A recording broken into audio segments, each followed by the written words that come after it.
उपस्थित साथियों से कि कृपया वे सुरेंद्र शर्मा जी हमारे बार काउंसिल और पंजाब एंड हरियाणा के माननीय सदस्य हैं। अभी फिलहाल में वो हरियाणा वेरिफिकेशन कमेटी के चेयरमैन हैं। मैं इसी टीम के इसी स्थिति में प्लीज कृपया हमारे आरओ साहब रहे हैं मंत्री जी के सानिध्य में, मैं चाहता हूं कि उन्हें भी आप इस कार्यक्रम के मोमेंटो के रूप में आभार प्रकट करें। सभी टीम आ जाएं।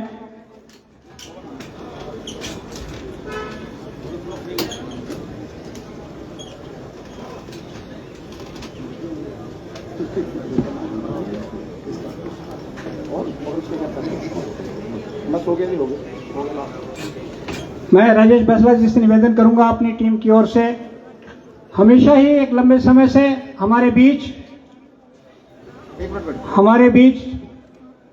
जब भी चुनाव प्रक्रिया होती है सत्येंद्र अधाना जी अपना सहयोग हमेशा देते रहे हैं। मैं अनुरोध करूंगा राजेश बैसला जी से कि उन्हें भी मोमेंटो देकर के आरओ टीम का सहयोग करने पर उनका आभार प्रकट करें। 1 मिनट सतबीर जी, 2 मिनट टाइम मेरे को भी दूंगा, अभी आ रही हूं, ऊपर आ जाऊंगी। मैं निवेदन करूंगा माननीय मंत्री जी से कि कृपया वे आएं और अपने मुखारबिंद से अपनी बार को संबोधित करें। कृपया जोरदार तालियों से स्वागत करें साथियों।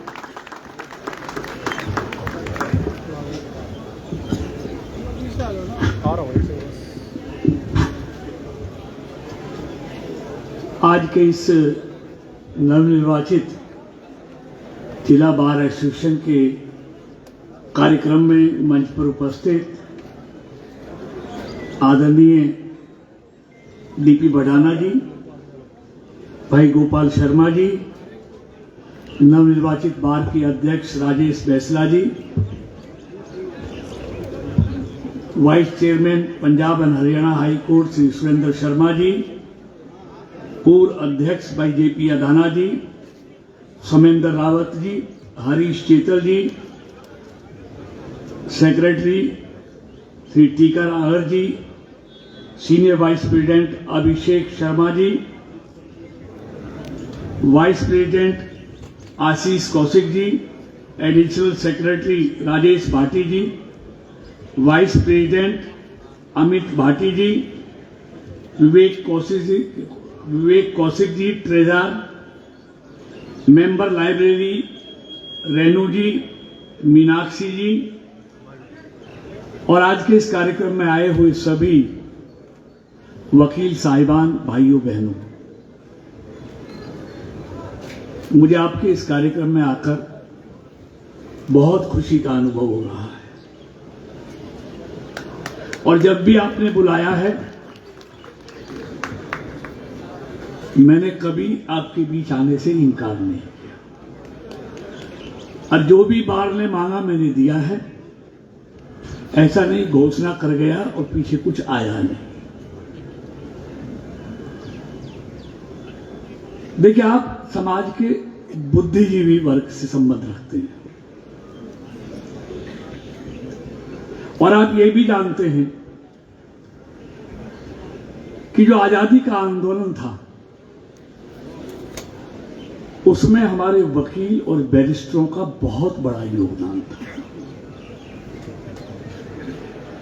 उन्होंने कुर्बानियां भी दी और जो उस आंदोलन का नेतृत्व कर रहे थे राष्ट्रपिता महात्मा गांधी, वो भी एक बैरिस्टर थे। इसलिए,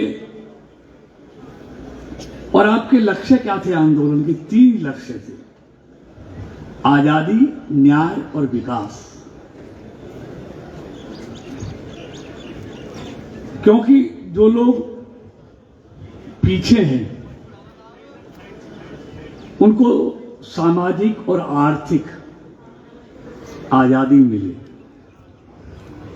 और विकास हर किसी के पास तक पहुंचे, इस सोच के लिए वो आजादी का आंदोलन चला था। अब मैं लंबा विस्तार में नहीं जाना चाहता। आपकी मांगे हैं और मांगे जायज हैं। क्योंकि वकीलों की संख्या लगातार बढ़ती जा रही है। तो बैठने के लिए स्थान भी चाहिए, कार के लिए पार्किंग भी चाहिए। अब ये सड़क पे पार्किंग कोई और तो करता नहीं, हमारे वकील भाई करते हैं और तो कोई करता नहीं। जी, और आप वकील हैं, आपसे ज्यादा कानून को कोई नहीं जानता। भाई सत्येंद्र भड़ाना तो कह रहे थे आज ही घोषणा करके जाइए। अब जो कानून जानते हैं वो इस तरह की बात करें। छोटे भाई हैं, लेकिन एक बात मैं कहना चाहता हूं, हर चीज के लिए कायदे कानून है, नियम प्रक्रियाएं हैं। आप जानते हैं, आपसे ज्यादा कोई नहीं जानता। आप बताइए, क्या कोई पीड़ित पक्ष आए, मुझे ये बताइए, आप कितनी जल्दी उसको न्याय दिला सकते हो? जितनी जल्दी आप न्याय दिला दो उतनी जल्दी मैं आपको चैम्बर ऑफ पार्किंग दिला सकता हूं।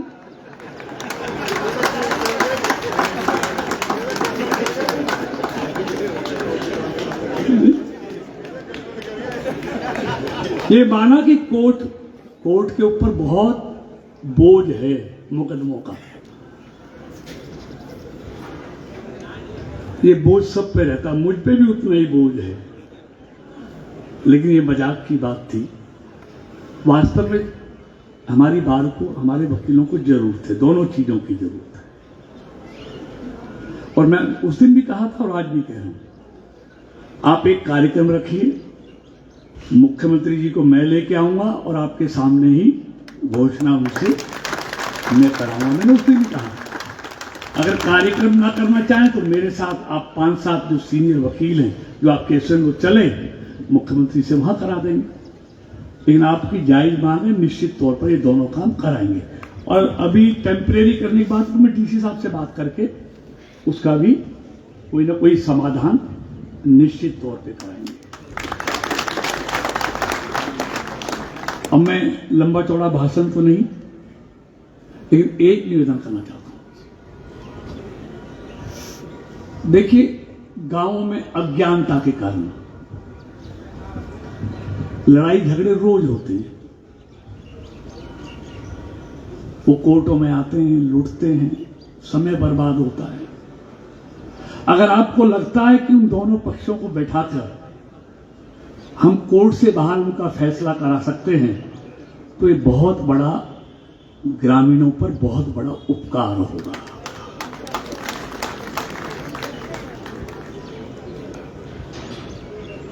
और देखिए, जो पीड़ित पक्ष आता है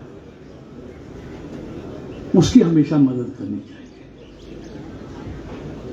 बहुत से लोग ऐसे भी हैं जिन पर वास्तव जिसको न्याय नहीं मिल रहा, लेकिन न्याय चाहिए, लेकिन न्याय के लिए उसके पास फीस नहीं है, पैसा नहीं है।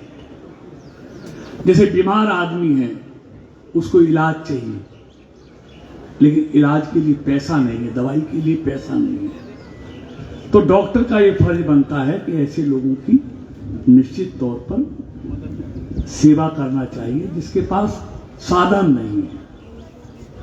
तो इसलिए मेरा निवेदन है, अगर ऐसा कोई व्यक्ति आता है जो न्याय के लिए दर दर की ठोकरें खाता है और उसको पैसे के कारण, फीस के कारण न्याय नहीं मिलता, तो उसमें आप ऐसे लोगों का जरूर सहयोग करना चाहिए, जिससे ऐसे लोगों को समय पर न्याय मिल सके। तो अंत में मैं ज्यादा कुछ नहीं कहते हुए, इतना, क्योंकि होली का त्यौहार है 14 तारीख को, तो आज आया हूं, तो आपको और आपके परिवार को मेरी तरफ से होली की बहुत बहुत शुभकामनाएं, बहुत बहुत बधाई।